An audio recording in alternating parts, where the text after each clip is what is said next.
The air in London on May the 3rd, 1991, carried the sharp, clean bite of spring, a day when the city seemed to hum with possibility. I was born at the Portland Hospital. My parents, Andrea Acutis and Antonia Salzano, were Italians navigating the frenetic pulse of London's cosmopolitan life, far from the sunlit hills of their homeland. Dad, with his sharp suits and steady demeanor, worked in banking, his days filled with the clink of coins and the soft rustle of financial papers. Mom, vibrant and intellectual, ran a publishing company, her office a whirl of manuscripts and the bitter aroma of espresso. They were Catholic by heritage, but faith was more a tradition than a fire for them. Mom later confessed she'd only been to Mass a handful of times before I arrived. Her wedding veil and First Communion dress distant memories. Yet, even in the womb, I seemed to carry a spark of something different, a quiet pull toward the divine that no one could explain. The London sky that day, streaked with clouds and glinting off the Thames, felt like a canvas for something new. A life that would unfold not in grandeur, but in a simple, burning love for God. I don't remember the day of my baptism, but its echoes linger in my soul, like the faint chime of bells carried on a breeze. It was May 18th, 1991, just 2 weeks after my birth, in the Church of Our Lady of Dolores in Chelsea. A grand old place where the air smelled of polished wood and melted wax from rows of votive candles. The Gothic arches loomed overhead, their shadows dancing on the stone floor, as Factor John, the priest, poured holy water over my tiny forehead, the cool droplets trickling down my cheeks. My parents stood close, Dad's hand steady on Mom's shoulder, their faces a mix of pride and quiet awe. My grandparents had flown from Italy, their voices warm with Milanese accents, filling the church with murmurs of joy. Mom had ordered a lamb-shaped cake from Harrods, its white glaze gleaming under the chandelier light, the buttercream sweet on everyone's tongues at the reception. They named me Carlo Maria Antonia, after my grandfather and saints like Charles Borromeo, whose courage in a plague-ridden Milan I'd later admire. That day, wrapped in a soft white gown, I was marked for God, a first step on what I'd call my highway to heaven. When I was just a few months old, we left London's grey bustle for Milan, where the golden light of Italy seemed to soak into everything. The cobblestone streets, the aroma of roasted chestnuts from vendors, the distant toll of the Duomo's bells. Our new apartment in the heart of the city was alive with the clatter of Mom's typewriter, Dad's murmured phone calls, and the laughter of friends spilling through the open windows. But even as a toddler barely able to waddle, I felt a pull toward something beyond our cozy home. I'd tug at Mom's hand as we passed the spires of Santa Maria Segreta or San Marco, my eyes wide at the sight of stained glass glowing like jewels in the afternoon sun. Inside those churches, the air was cool, scented with incense and old wood, and the flicker of votive candles seemed to whisper secrets.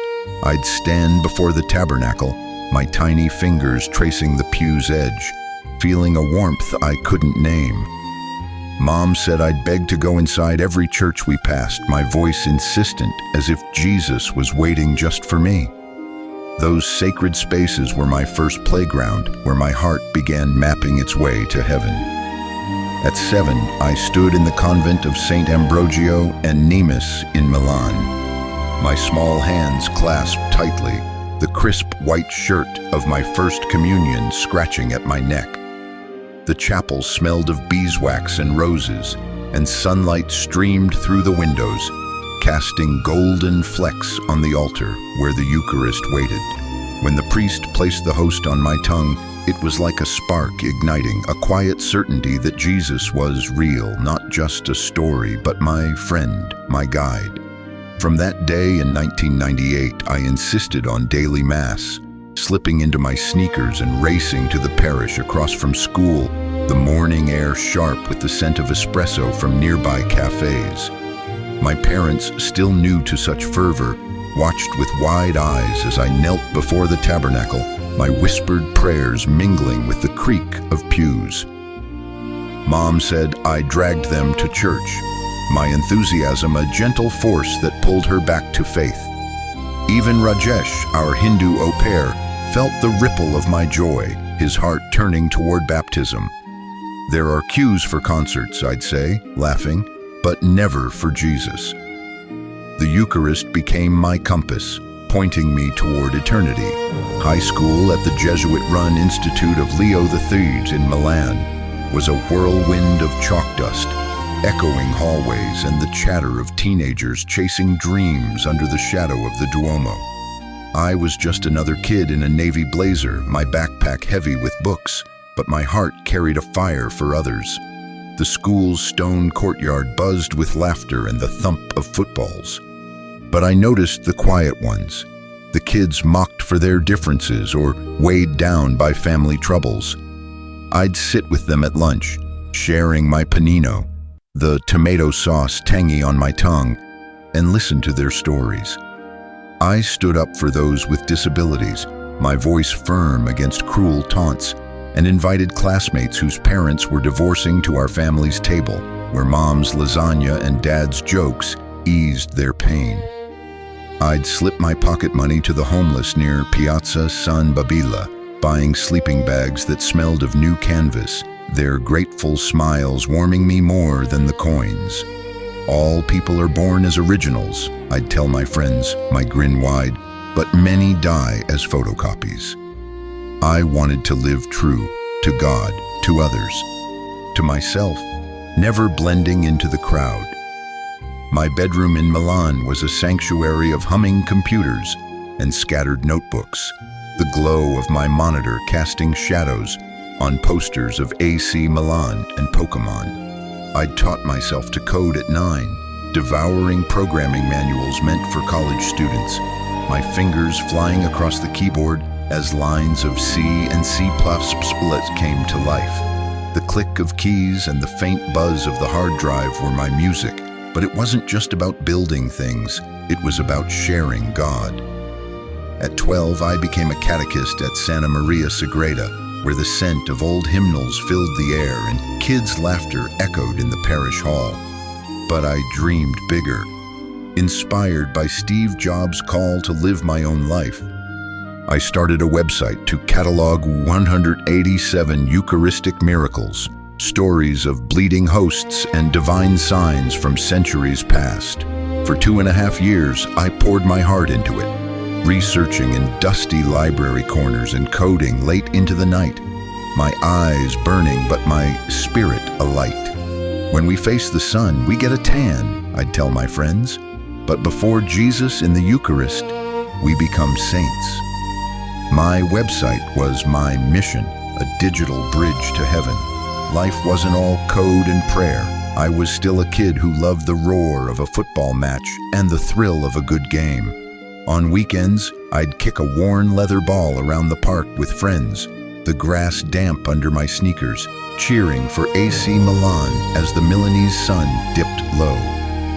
Our garden was a chaos of fur and joy. 4 dogs bounding after each other, their barks mixing with the splash of my goldfish in their tank and the soft purring of my 2 cats curled on the patio. I'd sprawl on the couch with a comic book or lose myself in Halo, the controller buzzing in my hands, but I set a rule: 1 hour a week for video games, no more. Not because I didn't love the pixelated worlds of Pokemon, but because I wanted my heart free for what lasted: God, family, friends. I'd laugh over pizza with classmates, my voice loud with jokes.